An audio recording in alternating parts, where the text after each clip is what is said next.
Muito obrigado, Sr. Professor, pela sua intervenção, que penso que vem exatamente na linha e na continuidade da intervenção do Sr. Professor Amado. Portanto, talvez seja agora o tempo de devolver a palavra a esta ilustre assistência para um tempo de debate. Eu sei que já ultrapassámos um pouco a hora, mas também começámos atrasados.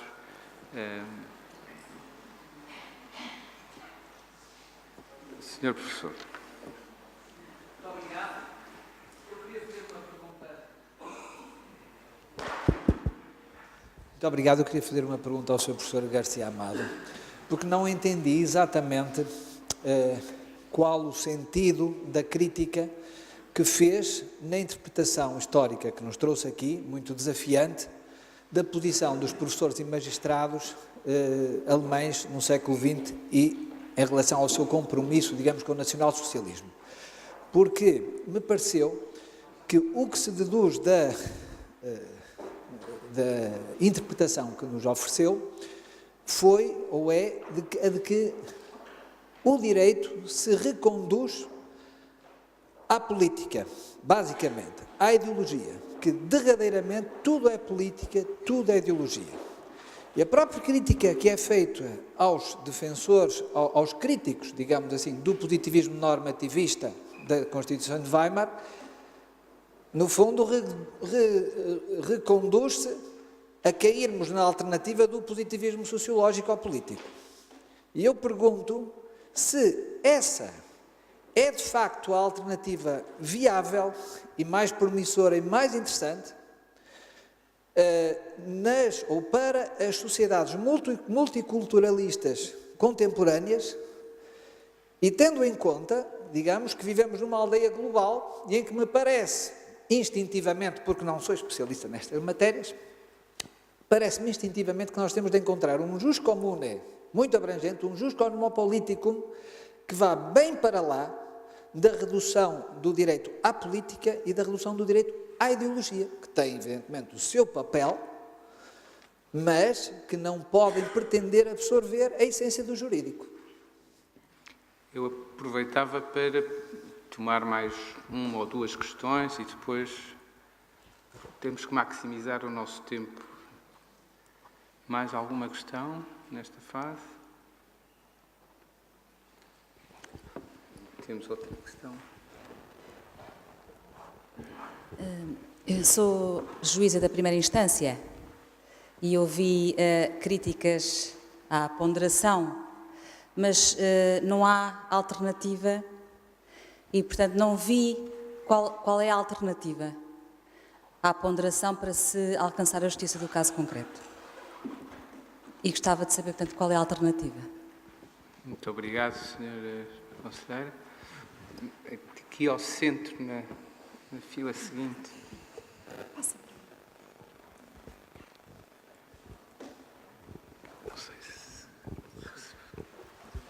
Bom dia. Complementando a pergunta da colega, a despeito de não ter sido dada, como ela disse, uma solução para a questão da ponderação e também ter sido abordado o nome de Dworkin aqui, classificado inclusive como progressista, e eu humildemente concordo com isso, mas me parece que também Dworkin dava uma resposta menos discricionária do que o próprio Alexis, e é isso que eu tenho visto em alguns trabalhos que vêm sendo escritos sobre a questão da hermenêutica.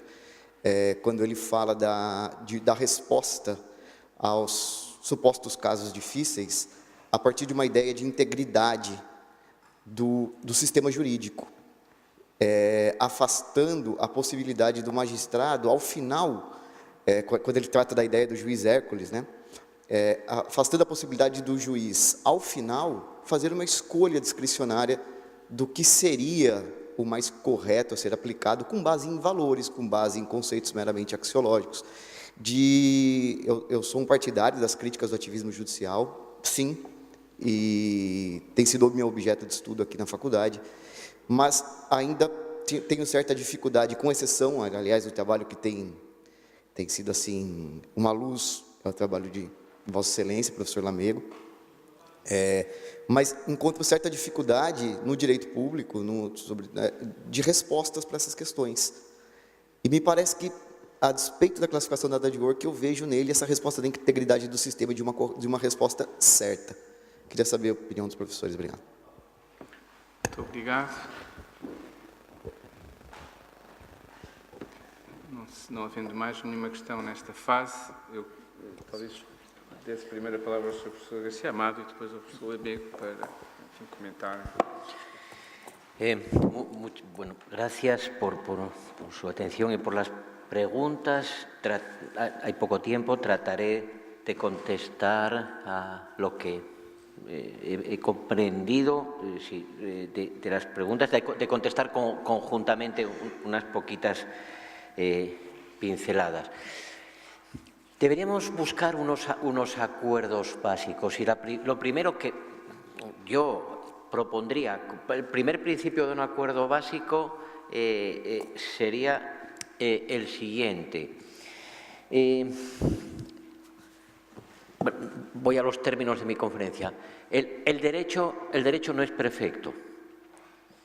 Vivimos en un Estado de Derecho, lo cual significa que otorgamos una relevancia esencial a determinadas normas que llevan ese sello de la juridicidad y que se legitiman por el procedimiento que se establecen, por el procedimiento democrático en este caso. Legalidad, legitimidad en nuestros sistemas van unidos.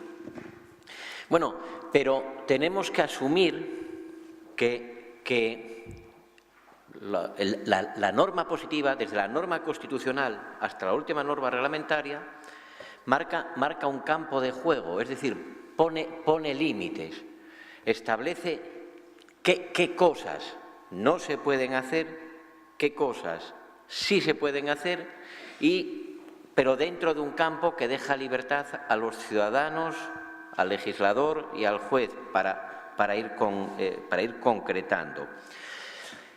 Quiero decir que, de otra manera, porque esto me ha quedado muy oscuro, en nuestros sistemas constitucionales ni hay leyes perfectas, ni hay verdades morales, más allá de las que se expresan en la propia norma constitucional, que es norma que dice palabras y que expresa unos acuerdos morales mínimos.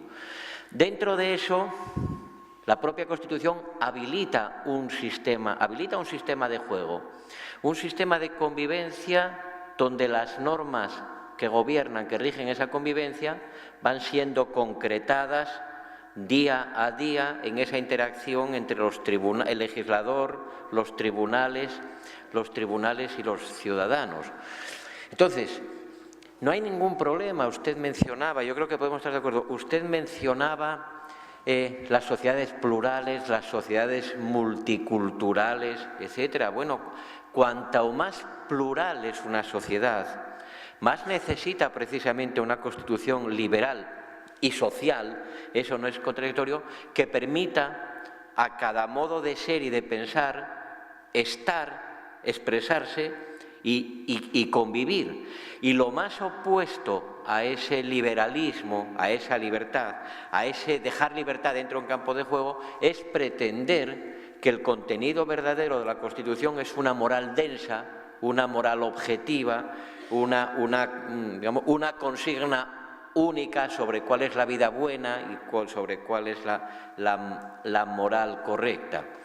No hay una única respuesta, yo propondría esto, no hay una única respuesta correcta en derecho y tampoco hay una única respuesta correcta en moral.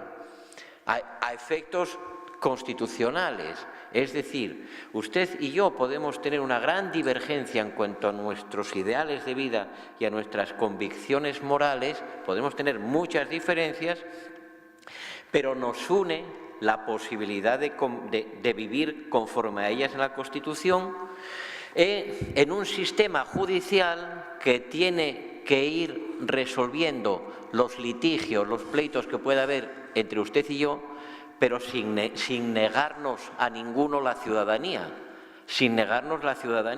y por tanto, asumiendo los jueces uno, las normas que lo vinculan, dos, la discrecionalidad que ejercen al interpretarlas, y no pretendiendo que cuando solucionan nuestros casos están sentando la verdadera moral, sino asumiendo que están coyunturalmente decidiendo problemas que necesitan ser resueltos entre ciudadanos que moralmente tienen el mismo derecho a mantener sus razones. Es que el positivismo en este sentido, el positivismo del siglo XX, no es un positivismo que haya afirmado el automatismo de la ley, el automatismo de la única solución correcta. Ha afirmado lo contrario, ha afirmado el derecho es un campo de juego, pero que tiene que permitir el ejercicio de la política, el ejercicio del pluralismo moral, el ejercicio de alternativas de todo tipo, y tenemos que ir resolviendo paso a paso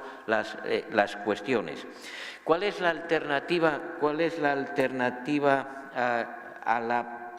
a la ponderación? Yo creo... Vamos a plantear el tema en 30 segundos solamente de otra manera. El verdadero debate no es si hay alternativa o no a la ponderación, porque tendríamos que empezar por definir ponderación. Si ponderación es sinónimo de valoración, ponderar es lo que han dicho los positivistas del siglo XX que hace el juez cuando aplica la ley, es decir, hacer una valoración de razones en pro y en contra de una solución dentro de lo que la ley permite, dentro de lo que las interpretaciones posibles permitan. El problema de verdad, digamos, en lo que nos diferenciamos y lo que demuestra la naturaleza política de nuestros debates es esto. ¿Cuándo está justificada la decisión contra el EGEM? ¿Cuándo está justificada la decisión contra el EGEM? Es decir, cuando la ley dice, si se dan las condiciones A y B, usted tiene derecho a X, ¿puede el juez decir que aunque se den las condiciones A y B, usted no tiene derecho a X? ¿Puede el juez contradecir la ley o no? Los positivistas decimos, el juez tiene discrecionalidad hasta un límite. Ese límite lo marcan las interpretaciones posibles de la norma y otra serie de problemas. Pero el juez no puede enmendar al legislador basándose solamente en un argumento moral. El juez no puede dejar de aplicar la ley porque piense que la ley no da la solución moralmente más justa para el caso. Esa es nuestra diferencia política.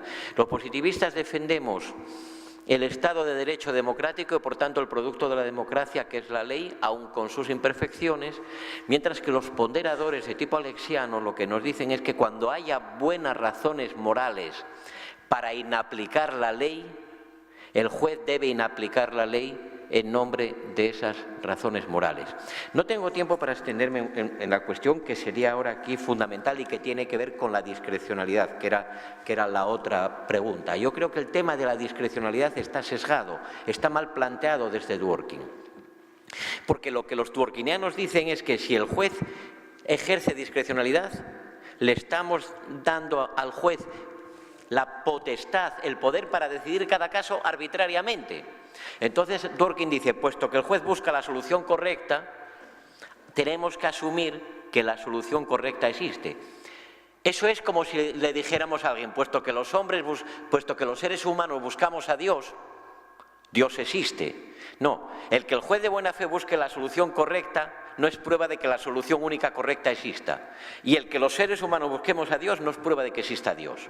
Y el que haya personas que crean en los marcianos no es prueba de que los marcianos existen. Lo que pasa es que eso es una forma de sesgar el debate. Yo creo que es absurdo negar la discrecionalidad judicial en el sentido de que el juez a veces se encuentra con la posibilidad de decidir entre alternativas igualmente compatibles con lo que dice la ley, con lo que dice la jurisprudencia, etcétera, y punto. El problema, repito, está en la decisión contra el EGEM. Pongo un ejemplo, últimos 30 segundos, y de verdad. Mire, un caso que se dio en España. Vamos a hablar por una vez con un ejemplo.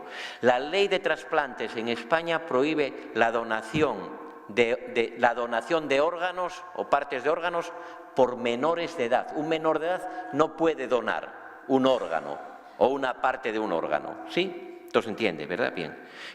Hubo un caso en el cual una niña se iba a morir si no recibía muy rápidamente un pequeño trasplante de células de hígado, hepáticas creo, o de médula, no recuerdo, da igual. El único donante compatible que había era la mamá, y la mamá tenía 17 años. ¿Podemos saltarnos la letra de la ley o no? Yo, que me confieso positivista, digo, la única manera en que puede estar justificado saltarse, decidir contra el régimen, contra lo que dice formalmente la norma, no es cuando sea inmoral por cualquier razón la solución que esa norma presta, sino cuando sea contradictorio, cuando la solución literal sea contradictoria con el fin, con el telos que da sentido a esa norma. Entonces, si la finalidad de la norma es proteger a los menores, usted no puede proteger a un menor contra sí mismo de manera que por protegerlo a él vaya a morir su hija. Bueno, algo así.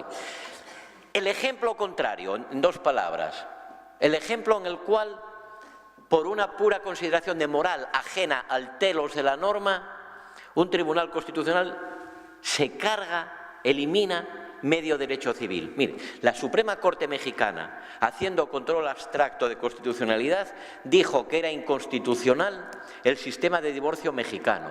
El sistema de divorcio mexicano era un sistema de divorcio causal. Los mexicanos no podían divorciarse libremente, sino probando que concurría alguna de estas causas. Violencia, un año de ruptura de la convivencia y no sé qué cuántas cosas más. Y el Tribunal Supremo mexicano dijo, oiga, eso es inconstitucional, lo eliminamos. A partir de hoy, en México el divorcio es libre, no causal como dice la ley civil. Bueno, ¿y por qué? ¿Cómo argumentaron? Dijeron, eso va contra el libre desarrollo de la personalidad. Que una persona no pueda divorciarse con total libertad va contra el libre desarrollo de la personalidad. Y se pregunta al tribunal, ¿y en qué artículo de la Constitución de México está reconocido el libre desarrollo de la personalidad? Dijeron, en ninguno. Es un principio constitucional implícito. ¿Y por qué es un principio constitucional implícito? Porque el ser humano es libre y tiene que ser lo más libre posible y no hay por qué ponerle trabas para el divorcio. Bueno, eso es una manera de imponer la concepción de la vida y de la sociedad y de la moral que tiene el tribunal contra la voluntad del legislador y sin que haya ningún choque con la letra de la Constitución. Y cuando uno lee esa sentencia mexicana, uno ve que van siguiendo los tres pasos de Alexis: idoneidad, necesidad y proporcionalidad en sentido estricto. Están ponderando. Es decir, están valorando. La diferencia es que cuando uno dice yo juez valoro, uno reconoce el elemento de subjetividad. Cuando uno dice yo peso, yo pondero, uno da la apariencia de objetividad a su valoración personal. Bueno, perdón por el desorden y el tiempo. Muito obrigado, Sr. Muito obrigado. Eu tentaria responder à questão fundamental também levantada pela Sra. Juíza. Como é que devem os juízes decidir? Em primeiro lugar, de acordo com o princípio constitucional da vinculação do juiz à lei, o artigo 203 da Constituição, que é exatamente o correspectivo da garantia da independência dos juízes. Portanto, vinculação do juiz à lei e independência dos juízes são as 2 faces da mesma moeda. Relativamente à possibilidade de uma interpretação corretiva ou interpretação contra legem, eu acho apenas um caso possível, que é da interpretação abrogante. Isto é, se cessaram as razões que levaram à promulgação dessa lei, à elaboração dessa lei, então é legítimo ao intérprete justificar objetivamente que já não existem razões que levaram, portanto, à entrada em vigor da lei. Todavia, sou absolutamente contra a doutrina, por exemplo, defendida pelo autor mais influente na filosofia do direito em Portugal da segunda metade do século XX, o professor António de Castanheira Neves, que defende a possibilidade, como ele diz, de preterição, superação ou correção conforme os princípios do direito legislado. Isso é absolutamente contra o ideal de certeza e segurança e contra os princípios constitucionais em matéria de aplicação do direito e é infundir na aplicação do direito as convicções morais, religiosas do intérprete e não, portanto, que se fazem prevalecer sobre as valorações do legislador democrático. De todo modo, na jurisprudência portuguesa, e eu vi umas vezes a jurisprudência da relação de Lisboa, há uma confusão entre interpretação corretiva, que é a interpretação contra legem, e a chamada redução teleológica. O exemplo que o professor Garcia Amado deu, para mim, é sobretudo um exemplo de redução teleológica.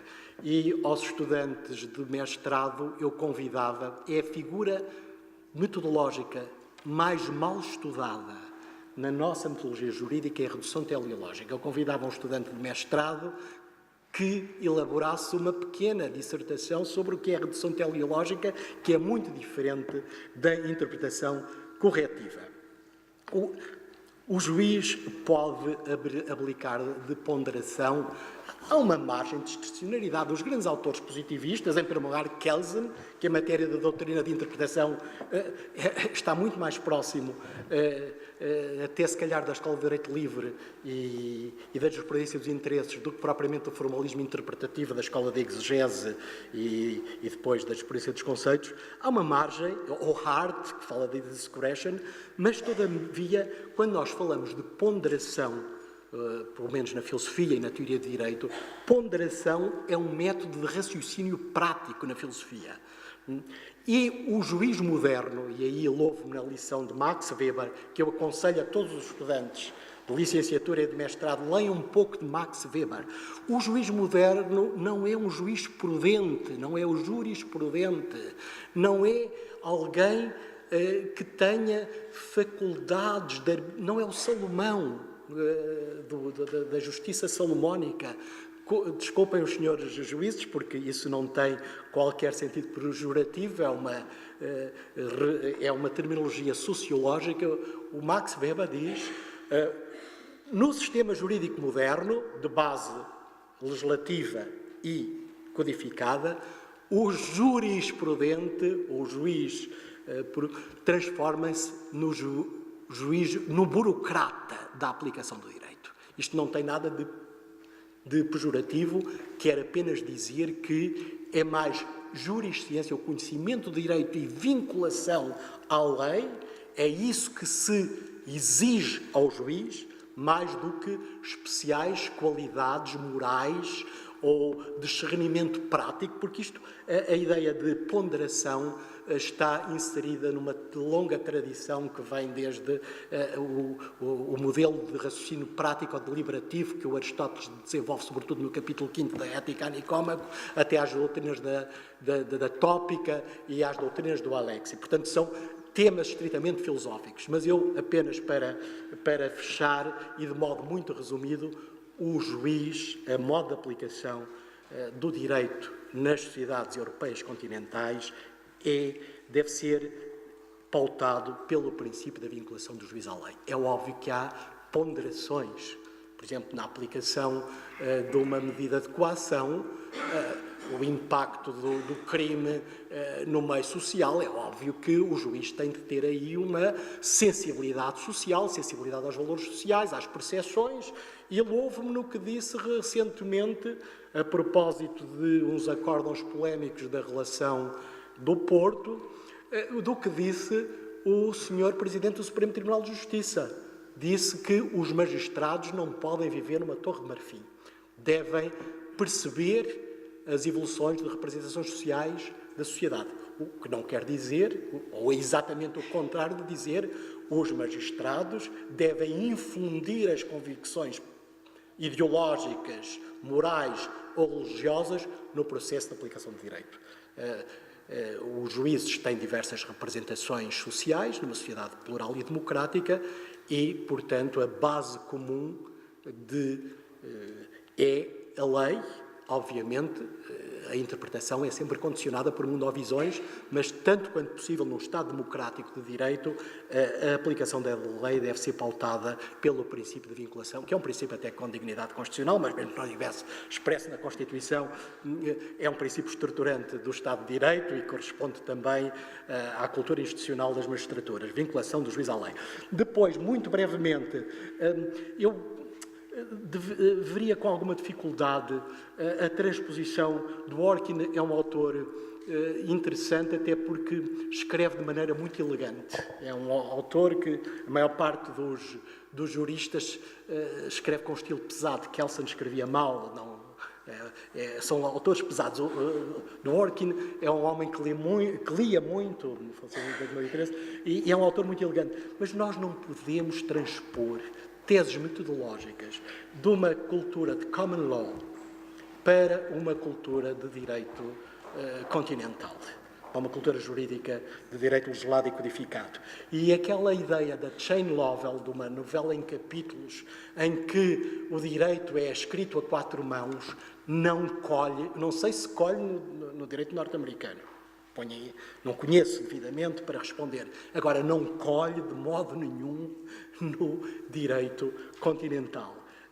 O direito é escrito pelo legislador democrático, o intérprete tem uma função de adequação, mas aí eu ainda reportava-me a um autor muito clássico, Philip Heck.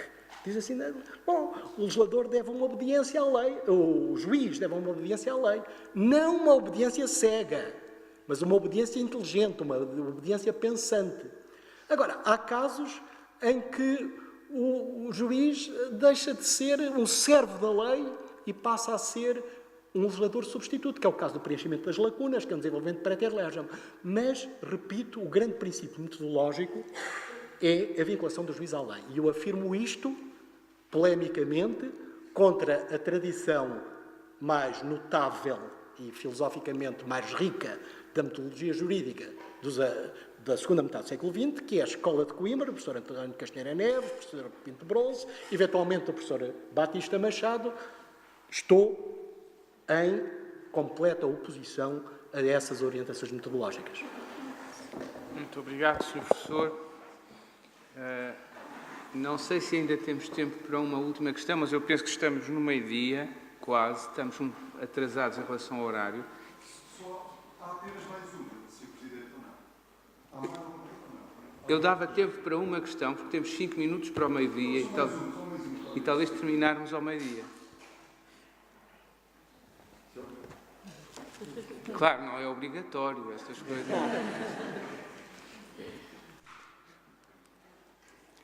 Aparentemente não há mais questões.